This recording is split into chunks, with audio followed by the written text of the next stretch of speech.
महिलांच्या सक्षमीकरणासाठी साताऱ्यात शिवदुर्गा संवाद दौऱ्यावर असताना माननीय नीलमताई गोरे यांची पत्रकार परिषद. आमचे नेते एकनाथजी शिंदे यांनी कालच 8 उमेदवारांची यादी ही जाहीर केलेली आहे आणि अजून काही उमेदवारांची नावं लवकरच पक्षाच्या वतीने जाहीर करण्यामध्ये येतील. शिवसेना जी आहे ती भारतीय जनता पक्ष आणि राष्ट्रवादी काँग्रेस यांच्याबरोबर महायुतीमध्ये आम्ही एकत्र लढतो आहोत आणि साताऱ्याची जागा जी आहे त्याच्या संदर्भातला उमेदवार आणि कोणाकडे ती जागा असणार याचा अजूनही निर्णय जाहीर झालेला नाही आहे. आपल्याला कल्पना आहेच, मी शिवसेनेची नेता आहे, त्याचबरोबर विधान परिषदेची उपसभापती आहे. त्याच्यामुळे डायरेक्टली कोर्टात चालणाऱ्या केसेसच्या संदर्भात मला उत्तरं सांगता येणार नाहीत. परंतु महत्त्वाचं म्हणजे ही निवडणूक कशावरती लढली जाणार आहे त्याच्यामध्ये एक गोष्ट स्पष्ट आहे की विकास, त्याचबरोबर रोजगार, पायाभूत सुविधा आणि देशाची जागतिक स्तरावरती आणि उद्योगामध्ये होणारी प्रगती, हे सगळे मुद्दे NDAच्या बाजूने आणि महायुतीच्या बाजूने समोर मांडले जात आहेत. आणि आपण हे चित्र पाहतो आहे की पायाभूत सुविधा अनेक उद्घाटनं पूर्वीची झालेली आहेत, परंतु त्याची पूर्तता होऊन त्याचा लोकांना उपयोग होतो आहे अशा प्रकारची उदाहरणं फार कमी आहेत.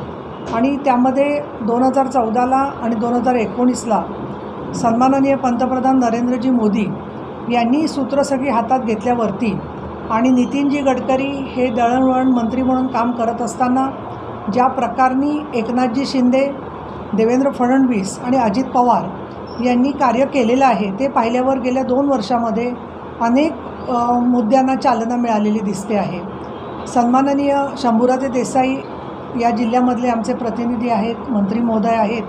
आणि त्याचबरोबर आज आपण पाहतो आहे की महिलांचे प्रश्न हे राजकारणामध्ये केंद्रस्थानी यायला लागलेत. महिलांना प्रतिनिधित्व जरी 2029मध्ये लोकसभा आणि विधानसभेत मिळणार असलं तरीसुद्धा अगदी लोकसभेच्या होणाऱ्या विशेष अधिवेशनामध्ये नमो स्त्री शक्ती वंदन विधेयक हे पंतप्रधान नरेंद्रजी मोदी यांनी मान्य केलं आणि लोकसभेमध्ये अगदी अल्प म्हणजे 2 व्यक्तींनी विरोध केला, तर राज्यसभेमध्ये 100% उपस्थिती आणि 100% खासदारांनी त्याला पाठिंबा दिला.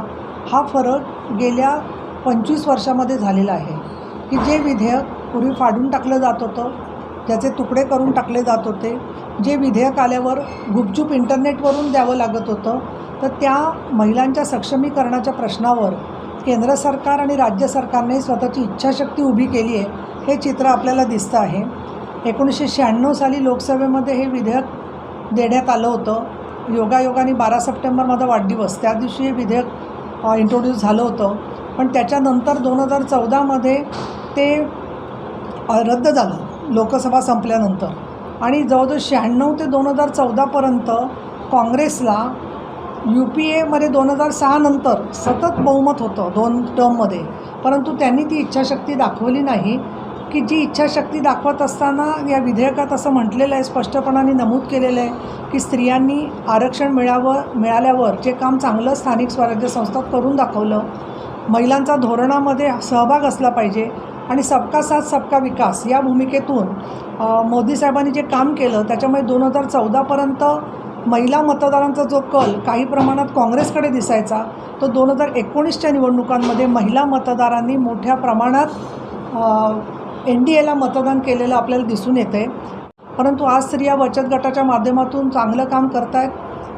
99% महिला बचत गटांनी परतफेड केलेली आहे.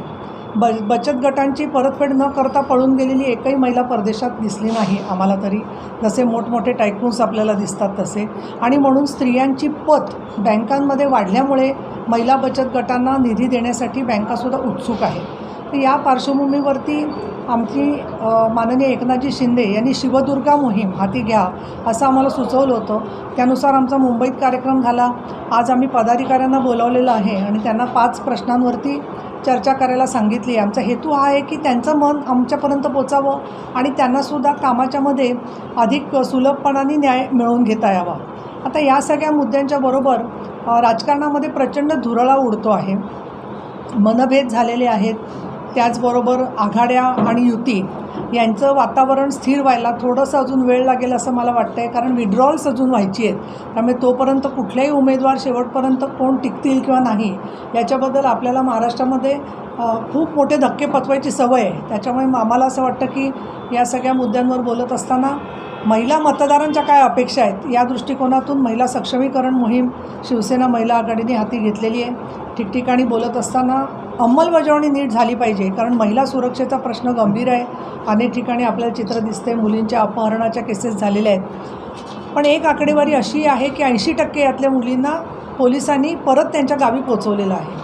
पण त्या परत त्याच चक्रात सापडू नयेत म्हणून सुद्धा काम करावं असं आम्ही स्वतः देवेंद्र फडणवीसांना सभागृहामध्ये मी सुचवलेलं होतं आणि ते सरकारने स्वीकारलेलं आहे. आणि या सगळ्या मुद्द्यांच्या बरोबर आमची अपेक्षा ही आहे की महिला मतदारांचा सहभाग वाढला पाहिजे आणि त्यांच्या अपेक्षा सर्व उमेदवारांनी समजून घेतल्या पाहिजे. या दृष्टीने एकनाथजी शिंदे यांनी हातकणंगले आणि कोल्हापूरला मोठे महिला मेळावे घेतले होते. शासन आपल्या दारी कार्यक्रमात महिला लाभधारक मोठ्या प्रमाणात आहेत. रोजगाराचे मेळावे अनेक ठिकाणी घेतलेले आहेत. उच्च आणि तंत्रशिक्षण विभागाने 8 लाखाच्या आत ज्या मुलींचं पालकांचं उत्पन्न आहे त्या सगळ्यांना फी माफीची घोषणा जूनपासून ऑलरेडी केलेली आहे. म्हणजे तो आचारसंहितेचा प्रश्न नाही आहे. आणि दुर्ग, किल्ले, विविध तीर्थक्षेत्र या ठिकाणीसुद्धा त्यांच्या पायाभूत सुविधांसाठी पंढरपूरसाठी जवळजवळ 300 कोटीचा निधी दिलेला आहे. प्रत्येक जिल्ह्यामधल्या दुर्ग, किल्ले, आणखीन पुरातत्व विभागाच्या वास्तू यांना जतन करण्याच्या दृष्टीने आम्ही जसे प्रयत्नशील आहोत तसं उद्योगाच्या मार्गातून बेरोजगारीच्या प्रश्नावरसुद्धा तिथल्या तिथे नोकरी देण्याच्या संदर्भात शासनाने जो पाठपुरावा केला आहे त्याच्या पुस्तिका DGIPRच्या मार्फत आपल्याकडे ऑलरेडी पोचलेल्या आहेत. त्यामुळे मला असं वाटतं की आपण आमचं काम जे आहे ते सगळं समजून घ्याल. स्वतः शिंदेसाहेबांचं गावच या जिल्ह्यात आहेत, ते सारखे तुम्हाला येतील त्या भेटत असतील आणि तुम्ही मला प्रश्न जरूर विचारू शकता. जे माझ्या कक्षेत प्रश्न आहेत त्याचे मी नक्की उत्तर देईन. 18 लोकसभेची जागेची ह्याच्यावरती धनुष्यबाणाच्या चिन्हावरती इंदुराव नाईक निंबाळकर निवडून आले होते. तरीसुद्धा सातारची जी शिवसेना ही कमी पडली आणि आज ती जी सीट आहे एक तर राष्ट्रवादीला जाणार आहे किंवा कमळाकडे जाणार आहे. म्हणजे जर एकनाथ शिंदे सातारा जिल्ह्याचे आहेत, त्यांचं गाव सातारा आहे, तरीसुद्धा शिवसेनेचा उमेदवार आज मिळू शकत नाही किंवा जे पक्षाला ही सीट मिळू शकत नाही. ही शिवसेनेच्या लोकांसाठी शोकांतिका आहे असं आपल्याला असं वाटतं. मुळात काय माहिती आहे का, शोकांतिका म्हणजे पहिल्यांदा आमचे जे निवडून आले लोक तेच आमचा पक्ष सोडून गेले ही पहिली शोकांतिका आहे. म्हणजे शेवटी असं आहे की आपण काय अपेक्षेने त्यांना पदं देत असतो की ते पक्षावर राहावेत. पण पक्षामध्ये ज्या वेळेला अपेक्षा पूर्ण होत नाहीत त्यावेळेला बंड होतात आणि व्यक्ती दुसरे पक्षाची रस्ते धरतात हे आपण पाहिलेलं आहे. आणि त्याच्यामुळे मला असं वाटतं मला नावं घ्यायची नाही आहेत, पण ज्यांना सातारा जिल्ह्यामध्ये शिवसेनेने निवडून दिलं बरंचसं तर ते नंतर पक्षाबरोबर नाही राहू शकले. ही पण वस्तुस्थिती आहे. म्हणून आमचे आमदारात संख्या शंभूराजे सोडले आणि महेश शिंदे, तर जेवढं बहुमत असायला पाहिजे तेवढं आमदारांच्यामध्ये नाही आहे आमची संख्या. ही पण वस्तुस्थिती आहे. आणि त्याच्यामुळे शोकांतिका वगैरे म्हणण्यापेक्षा मला असं वाटतं राजकारणामध्ये परिपक्वता आणि काही बाबतीमध्ये एक थोडीशी समन्वयाची भूमिका ही घ्यावी लागते. आणि अजून त्याच्याबद्दलचा निर्णय माननीय शिंदेसाहेब जाहीर करतील काय आहे तो. परंतु प्रत्येकच ठिकाणी आपण त्याच्यामुळे कार्यकर्त्यांनी खच्ची होऊ नये असं मला खास करून सांगावं असं वाटतं की आपले जे प्रत्येकाचे मुद्दे असतात त्या मुद्द्यांच्यावरती इतरांच्याकडे सुद्धा निवडून आलेल्या उमेदवारी आहेत ना. आले होते शिंदेसाहेब आमच्या बाळासाहेब भवनला आले होते त्यावेळेला, आणि कर्जमुक्ती, विम्याच्या पैसे परत मिळणं यासाठी आता अनेक तालुके दुष्काळग्रस्त आहेत. तर माझ्या माहितीप्रमाणे माझ्यासमोरच सूचना दिल्या शिंदेसाहेबांनी की चहल यांच्यावरती आता मुख्यमंत्री कार्यालयात आलेले आहेत. तर दुष्काळग्रस्त भागामधले जे प्रश्न अनिर्णित असतील ते जरी निवडणूक चालू असली तरी तुम्हाला कल्पना आहे दुष्काळ किंवा रोजगार हमी योजना या कामांना काही आचारसंहिता नाही आहे. तर त्या विषयांवरती शेतकऱ्यांना न्याय मिळावा या दृष्टीने शासन 100% लक्ष देणार आहे. माझं तर तुम्हाला विनंती राहील, मी शारदाताई आणि बाकीच्यांनाही सांगतो आहे की ज्या तालुक्यांच्यामध्ये काही अडचणी आहेत लोकांच्या, तिथे फी माफीच्या असतील किंवा साऱ्याच्या असतील किंवा पाण्याच्या असतील, तर त्या ताबडतोब निदर्शनाला आणून दिल्या तर त्याची परिपूर्ती आमचं स्वतः उपसभापती कार्यालय म्हणजे पक्षाच्या पेक्षासुद्धा आम्ही न्यूट्रल त्याच्या पद्धतीने आम्ही त्याच्याकडे सगळ्याकडे लक्ष देतो.